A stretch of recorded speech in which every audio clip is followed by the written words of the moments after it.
Assalamu alaikum class 6. In your science video, we are going through with the chapter the environment. This is chapter number 11 on page number 148. We have discussed about food chains and consumers, producers, carnivores, herbivores in our last video. Today we are going to proceed our topic and we are starting it from food webs, page number 153.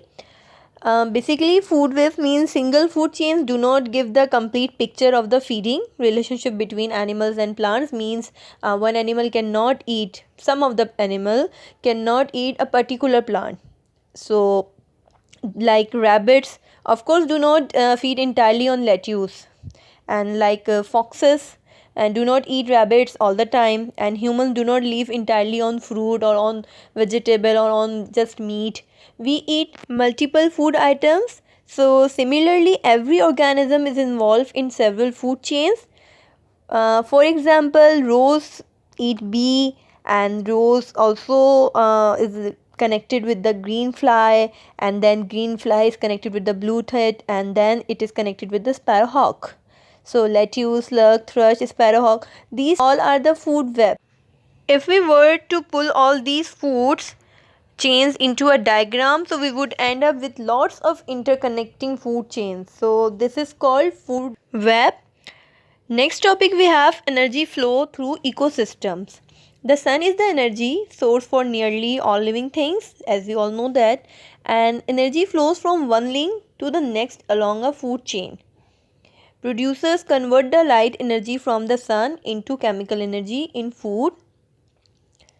Energy from the sun hits the grass, then energy is taken in by the grass, and energy is used as foods by other animals such as rabbits and others, and some energy is used by the grass in respiration. Some of the energy is taken up by the block and respiration, and some of the energy is lost in feces and urine, and remaining energy is taken up by the human. So in this way, the flow of energy through a food chain occurs, and which is very important to many humans throughout the world. Next we have the relationship between predators and prey. Habitats contain many species, all of which interact with each other. Species compete with each other for things such as food, space and shelter. One important relationship between two species is that between a predator and its prey. If one animal eats another, their populations affect each other. The numbers of predators affect the size of the population of their prey, and when a predator eats its prey, it removes individuals from the population. So these are usually the sick or the old. Neither of these is of use to the species as a whole. Sick animals spread disease to others, and the old use up valuable food supplies without breeding. So this all sounds very heartless, but the future of a species depends on those healthy individuals so that are able to breed successfully. So that is why predators usually remove sick or old individuals from the population. So what happens when the young and healthy are eaten? Obviously, the prey population begins to fall.